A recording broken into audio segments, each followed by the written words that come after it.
Seasonal allergy conjunctivitis के बारे में।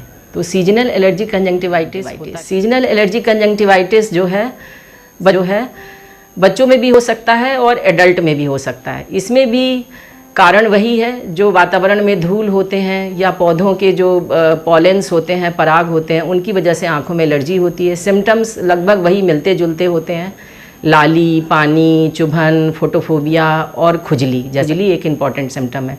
इसमें भी ट्रीटमेंट जो है उसी तरह से स्प्रिंग कटार के मरीजों की तरह से होता है। इसके अलावे एक कंजंक्टिवाइटिस है वायरल कंजंक्टिवाइटिस। ये इन्फेक्टिव कंडीशन है। एलर्जी कंजंक्टिवाइटिस इन्फेक्टिव कंडीशन नहीं है, ये एलर्जी से होता है।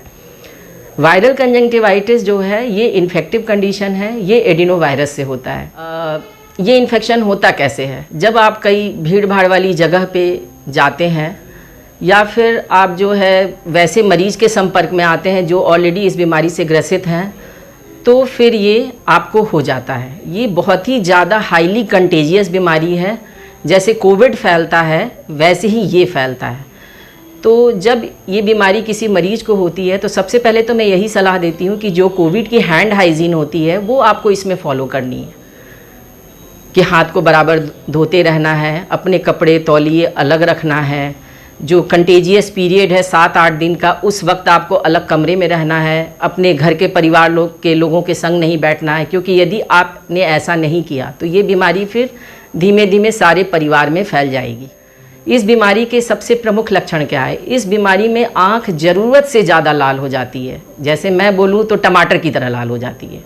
और इसमें जो है वाइट वाला जो पोर्शन है उसमें कभी कभी खून भी जम जाता है, पानी लगातार बहता रहता है और आँखों में चुभन बहुत होती है, आँखों में तकलीफ़ बहुत होती है, बट इसमें खुजली नहीं होता।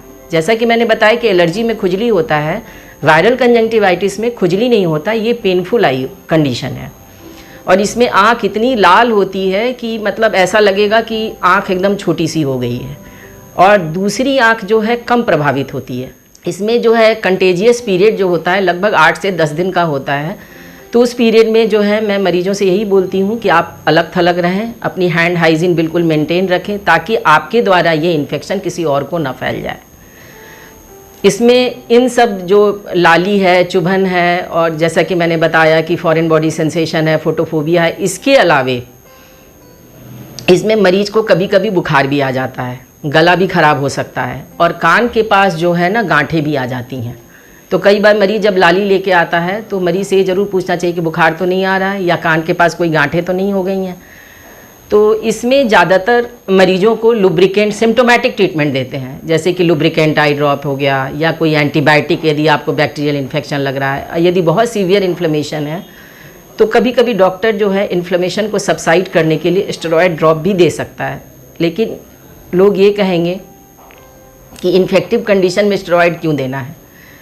इन्फेक्टिव कंडीशन में स्टेरॉयड इसलिए देना है कि इसमें इन्फ्लेमेशन इतना ज़्यादा होता है कि कभी कभी जो है इस झिल्ली की जो गॉबलेट सेल्स हैं उनके डैमेज होने का खतरा होता है। यदि गॉबलेट सेल डैमेज हो गया, कंजंक्टिवल स्कारिंग हो गई, तो फिर ये हो सकता है कि आप वायरल इन्फेक्शन से तो निपट जाएं, उसके बाद आपको ड्राई आई शुरू हो जाए। तो इसमें भी मैं यही सलाह दूंगी कि आप डॉक्टर को दिखाएं और डॉक्टर के हिसाब से इलाज को पूरा करें। इसमें जो लॉन्ग टर्म कॉम्प्लिकेशन होता है कि कभी कभी कॉर्निया में वाइट लीजन्स बन जाते हैं, जिनको पंक्टेड केराटाइटिस कहते हैं।